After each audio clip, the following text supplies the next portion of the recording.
Hello everyone. So this is your new assertion reasoning question practice questions. Okay. So I have selected 4 questions for you all and its level is different from 3 to 5 grade level, and you will get to know how to solve these kind of questions. Okay, so first of all, question number 1 is assertion, reason, and 4 options are given along with it. Assertion is a simple statement. Suppose in this question, assertion is given as plants are known as lungs of the earth. Plants are known as lungs of the earth. Plant को अर्थ के lungs बोला जाता है. Which is true.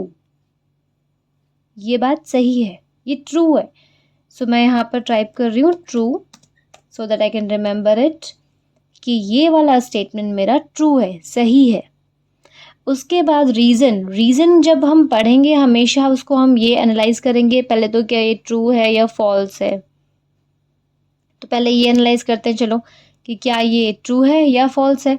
Reason, plants absorb carbon dioxide and release oxygen during photosynthesis. Plants carbon dioxide को absorb करते हैं और oxygen को रिलीज करते हैं ड्यूरिंग फोटोसिंथेसिस. ये वाला भी ट्रू है. अब दोनों स्टेटमेंट जब हमको पता चल गए हैं कि both the statements are true, then we will find like we have 2 options like this. Both A and R are true के हमारे पास 2 ऑप्शन है. सो हम यहाँ पर एनालाइज करेंगे क्या जो हमारा रीज़न है is it relatable to assertion. क्या ये असर्शन से रिलेटेबल है. तो plants are known as lungs of the earth because plants absorb carbon dioxide and release oxygen during photosynthesis. It is absolutely coming out true and relatable. So the option which is correct is both A and R are true and R is the correct explanation of A. This is the answer. यहाँ पर हमने कैसे analyse किया. सबसे पहले हमने assertion को पढ़ा. असर्शन क्या लिखा था, क्या वो ट्रू है या वो फॉल्स है. हमेशा असर्शन और रीज़न जो है वो आपके बुक के लेवल का ही होगा, आपके चैप्टर का के लेवल का ही होगा.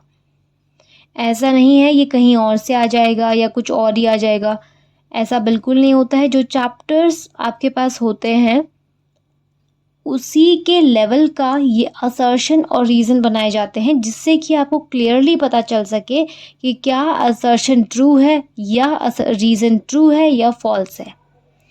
बस आपको इतना इसमें करना होता है कि अगर ये दोनों ट्रू आ जाते हैं तो हमें इसके बीच की रिलेटिविटी निकालनी पड़ती है कि क्या ये एक दूसरे रिलेट कर रहे हैं, क्या असर्शन रीज़न से रिलेट कर रहा है. ओके, सो लेट्स सी दूसरा क्वेश्चन हम देखते हैं. अगर question number 2, assertion all animals depend directly और indirectly on plants for food.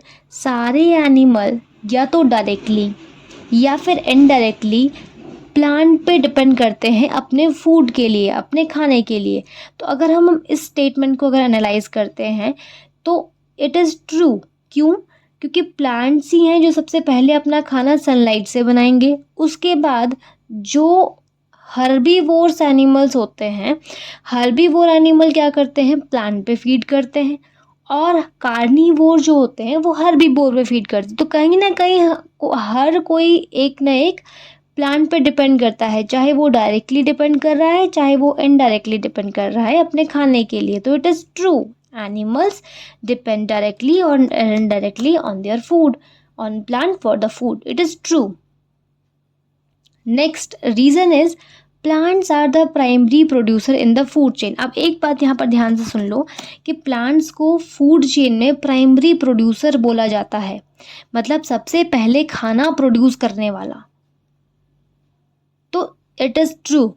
और ये दोनों स्टेटमेंट, अगर सबसे पहले खाना वो प्रोड्यूस कर रहा है इसका मतलब हर कोई इस पर डिपेंड है.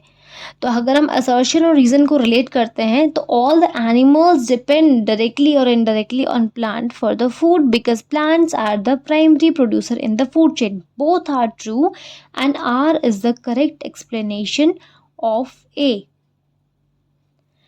Both A and R are true and R is the correct explanation of A. Animal, सारे के सारे एनिमल्स, चाहे वो ह्यूमन बीइंग हो, चाहे वो कोई भी एनिमल हो, चाहे वो हर्बीवोर है, चाहे वो कार्निवोर है, या चाहे वो ओमनीवोर है, वो सब के सब प्लांट पे डिपेंड करते हैं अपने फूड के लिए. क्योंकि हर्बीवोर जो है वो भी घास खाएगा, प्लांट खाएगा. कार्निवोर तभी तो हर्बीवोर को खा पाएगा जब हर्बीवोर प्लांट खा के जीवित रह पाएगा. तो हर कोई एनिमल डिपेंड करता है. वो ट्रू है, असर्शन ट्रू है. रीजन क्या बोल रहा है? प्लांट जो है सबसे पहले खाना प्रोड्यूस करते हैं. यस, प्लांट सबसे पहले खाना प्रोड्यूस करते हैं, तभी तो बाकी सारे जो हैं उस पर डिपेंड रह पा रहे हैं. तो इट इज़ ऑल्सो ट्रू और ये दोनों एक दूसरे का करेक्ट एक्सप्लेनेशन है. Question number 3, conserving water. Now what is the meaning of conserve? Conserve करना मतलब बचाना, सेव करना, to save. So conserving water essential. Essential का मतलब होता है important. Okay, so conserving water is essential for the environment. पानी को बचाना, सेव करना हमारे एनवायरनमेंट के लिए इम्पॉर्टेंट है, एसेंशियल है. Yes, it is true. ये क्या है? बहुत ज़्यादा इम्पॉर्टेंट है. बिकॉज अगर हम बिकॉज लगाते हैं, पहले तो हम इसको रिलेट कर लेते हैं कि water is a renewable resource. Water is a renewable resource that can be replenished through the water cycle. अब वाटर साइकिल में क्या होता है? पानी इवेपोरेट होके, भाप बन के, वाटर वेपर बन के एटमॉस्फेयर में जाता है. अब वहाँ पर कंडेंसेशन होता है और फिर से प्रेसिपिटेशन होता है और पानी हमेशा नीचे, यानी कि बारिश की फॉर्म में, रेन की फॉर्म में नीचे आ जाता है. सो एक वाटर साइकिल है जो हमेशा हमारे नेचर में चलती रहती है. तो वाटर तो कहीं ना कहीं से अगर यहाँ से जाएगा तो आसमान में और आसमान से जाएगा तो नीचे आएगा. तो ये एक रिन्यूएबल है. ऐसा नहीं है कि पानी कहीं चला गया, इधर उधर कहीं गुम हो गया, खो गया, ऐसा नहीं होता है. तो water is a renewable resource that can be replenished through the water cycle. ये तो ट्रू है, दिस स्टेटमेंट इज ट्रू. लेकिन क्या ये रिलेटेबल है? वाटर एक इम्पॉर्टेंट जो है हमारे पास रिसोर्स है. पानी को सेव करना, पानी को बचाना इम्पॉर्टेंट है. क्यों? क्योंकि वो रिप्लेनिश होता है, क्योंकि वो बार बार लौट के आ जाता है, इसीलिए उसको बचाना इम्पॉर्टेंट है. नहीं, वाटर को कंजर्व करना क्यों इम्पॉर्टेंट है? अगर मैं इस क्वेश्चन असर्शन के पीछे वाई लगा के देखूं, why conserving water is essential for the environment, तो इसका आंसर क्या होना चाहिए? इसका रीज़न होना चाहिए it is because lot of areas are facing water scarcity और having drought like condition. This should be the correct reason. So assertion और रीज़न यहाँ पर दिए गए हैं, लेकिन reason is not the correct explanation of assertion. Reason is not the correct. मैंने आपको बता दिया कि इसका करेक्ट रीज़न क्या होना चाहिए था. ये भी मैंने आपको बता दिया. करेक्ट रीज़न क्या होना चाहिए था? यही होना चाहिए था कि बहुत सारे एरियाज़ जो हैं वो वाटर स्कैसिटी फेस करते हैं. कहीं पर ड्रॉट लाइक कंडीशन होती है, कहीं पर रेनफॉल कम होती है, जिसकी वजह से वहाँ के जो एरिया है, वहाँ के लोग हैं, वो बहुत प्रॉब्लम फेस करते हैं. ठीक है. सो एक इक्वल डिस्ट्रीब्यूशन ऑफ वाटर नहीं है, तो इसीलिए भी वाटर को कंजर्व करना इम्पॉर्टेंट है. तो ये सारी चीज़ें इम्पॉर्टेंट है, ना कि इसलिए क्योंकि वो वाटर साइकिल के थ्रू हमेशा ज़मीन पे आ ही जाता है पानी, इसलिए नहीं. Okay, moving on to question number 4. Assertion. River flow only during the rainy season. River केवल रेनी सीजन के दौरान ही बहती है. तो क्या रिवर सिर्फ रेनी सीजन के दौरान बहती है? No, false. रिवर सिर्फ रेनी सीजन के दौरान नहीं, रिवर तो विंटर के टाइम भी फ्लो होती है. ठीक है, रिवर समर्स के टाइम भी फ्लो होती है. ठीक है, water content depends, but reverse flow in all the seasons. Rain water is the main source of water for reverse.